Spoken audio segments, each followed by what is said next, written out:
Today I'm in Cochabamba and there's a massive roadblock behind me, some kind of protest or something, I'm not sure, but I'm walking up to the second largest Christ statue in the world. Somewhere there I can see the first glimpse of the statue. I can also see some cable cars going up, but I presume you have to pay for them. I think it's something like 20p or maybe no more than £1.20. But I'm going to try and walk up and see how long it takes. Apparently it's not safe to do so because there's been robberies on the path up there. Alright, on this very busy road, it looks like this is the start of the path, so I have to go up and over this bridge and up these steps here, up to the top. Not sure how long it's going to take, but it's very, very hot today.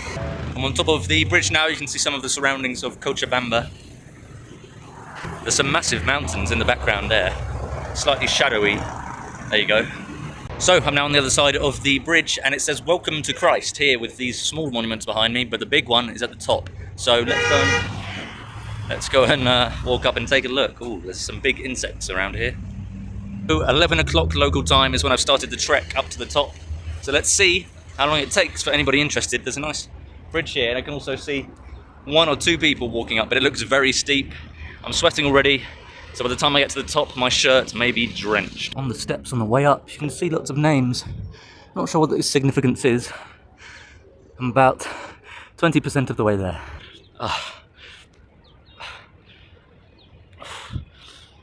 I'm about halfway up. I did that non-stop.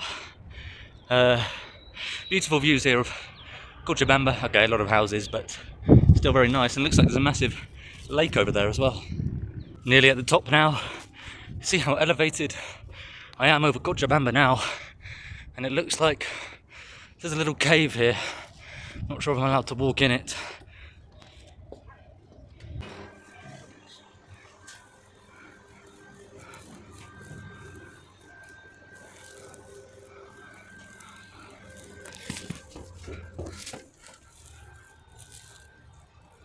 So, interestingly, inside that cave there are actually two security officers, maybe police officers, I'm not sure, but they had uniform on, unless they were in disguise, but I didn't get robbed. And on the outside you could see a lovely view onto the Christ the Redeemer statue. I say Christ the Redeemer, it may just be a Christ statue. Christ the Redeemer is the one in Rio. So I'm going to go closer to the statue now and hope that that barking dog in the background doesn't bite my leg off. Coming up the final set of steps to the statue. Let's show you what it looks like. There's only a few people here compared to the Christ the Redeemer in Rio de Janeiro. And when I first saw the statue, I thought it doesn't actually look that much bigger than the one in Rio. But now I'm up close. It is absolutely massive.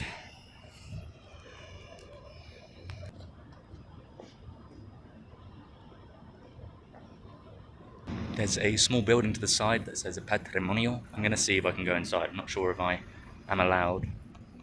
I just tried the door and it was locked, unfortunately. It seems like it was busy here at one point, at least, but at the moment, hardly anybody here. Okay, this plane is pretty interesting. There must be an airport somewhere near here. Not seen a plane that close before, and this is around the back of the statue. And I think on a certain day of the week, this is open and you can actually climb up for a price, of course. Maybe £2 or something. They also have these sort of piers or standing areas that stick out and give you amazing views over Cochabamba. You can see there behind me, massive hills. Now this isn't quite as spectacular as the view from the Christ the Redeemer statue in Rio de Janeiro, but it does save you £30 because this place is totally free and it's still very, very nice views.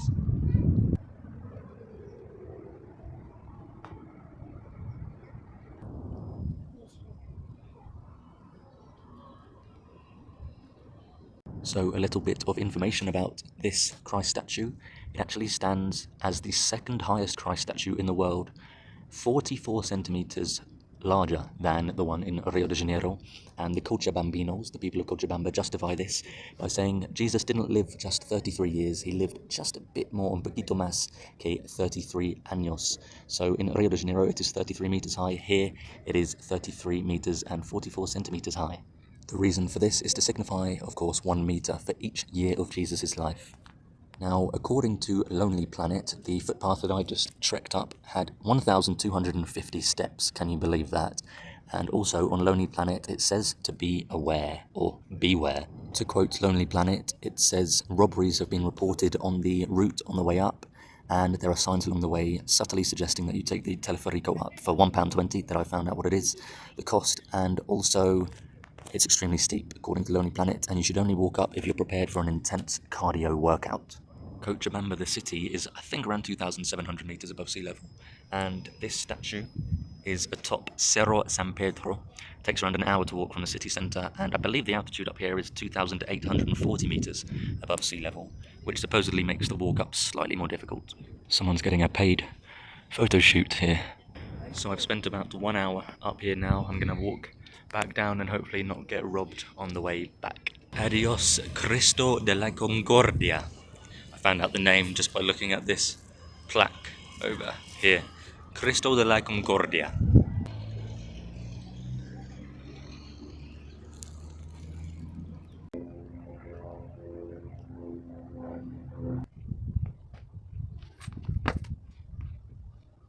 And on the way down, well actually, on the way up as well, there's some nice little smaller statues of biblical history. For example, this one here behind me, and you can still see how far away I am from the big one. But I didn't stop on the way up to look at these little ones because I didn't want to stop on the way up. Since I left my hostel, I felt as though I needed to use the bathroom, but there aren't actually any bathrooms as far as I'm aware up this whole climb and even at the top. Now I'm going to be heading in towards the centre of Cochabamba, maybe into the central market to see what it's like there, and I'm not enjoying walking down these steep stairs at all. And a quick side note, I forgot to say I arrived at 11:20, so it took me 20 minutes to walk from the bottom of the stairs to the top.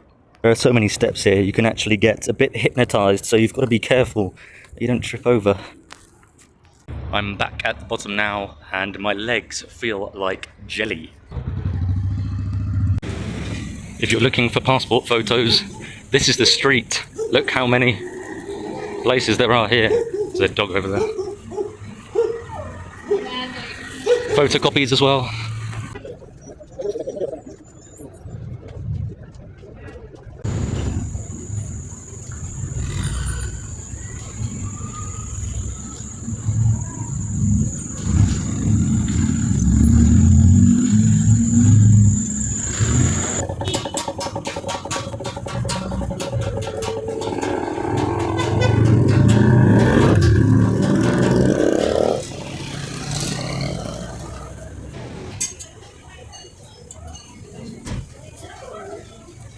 So I'm now inside Mercado Catalud, so let's take a look around. It's quite dark and there's quite a lot of flies in here.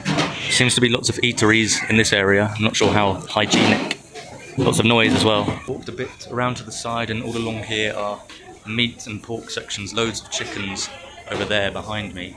And it really does not smell too appetizing in this market.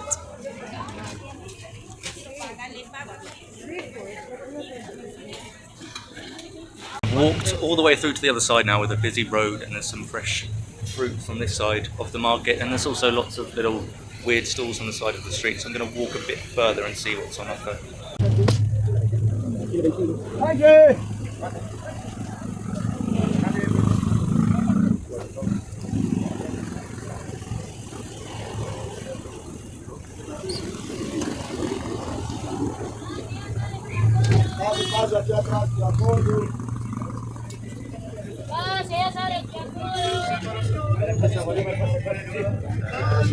Ahorita se va.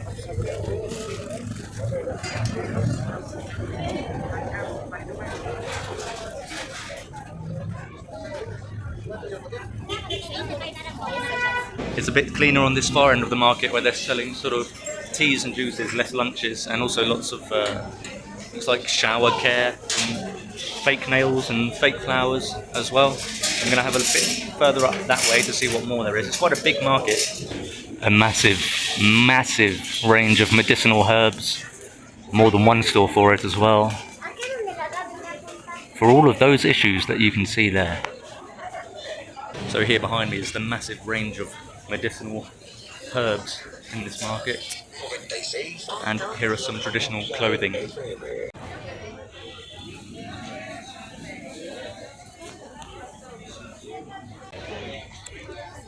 So I've left the market now behind me, and it's very busy on the roads here. It's the third market I've been to in Bolivia after a uni in Sucre, and I have to say I prefer Sucre first and then a uni second. This one's just a bit too hectic and a bit dirty for me. It's very busy around here. Having said that, it is quite nice with all the local products and stalls on the outside as well, and the fresh juices. It's just very polluted, but it smells it anyway, and very noisy.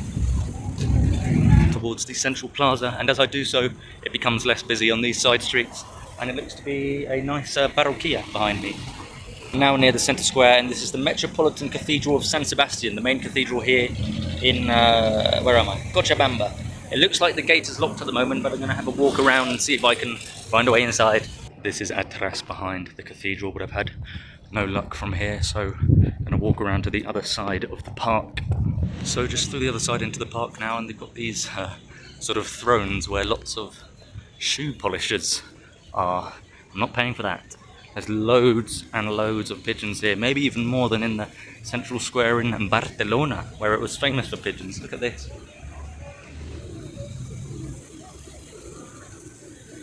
And here is the cathedral, and there is maybe another entrance here. Is the door open? Let's have a look. No, the door is not open.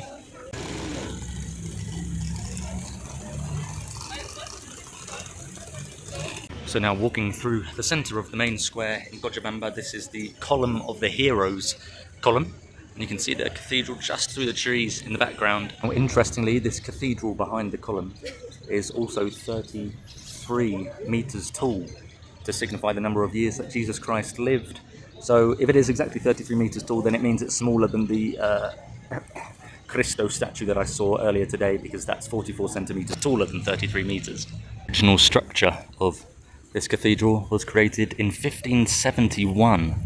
Big yellow building on the opposite side of the cathedral. I'm not sure what all of it's for, but it's definitely tourist police over there inside the building. I think there may be an art school inside as well. Some police patrolling the park. So many pigeons around here.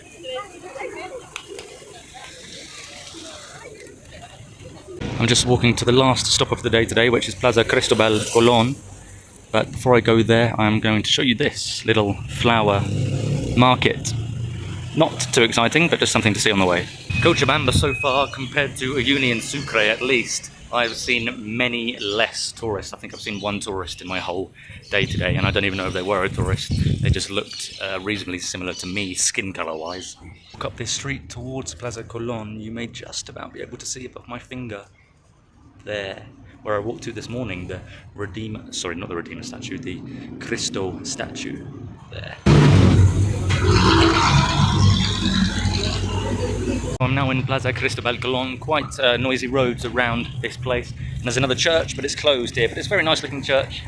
In the middle there is a statue there of the nation of Bolivia, Nathaniel Aguirre. There is a fountain in the middle of this park, and there is actually water coming out of a fountain for the first time in a long time. I often see fountains that aren't working just there. And I think that's going to be the end of my video now. There's some massive buildings around this park like this one, and it looks like they're building one up there as well, which is quite noisy. You can see some police over there as well on the opposite side there under that tree. So I'm going to leave it there for now from Cochabamba. I hope you enjoyed the video, and the next stop in Bolivia will be the capital, La Paz.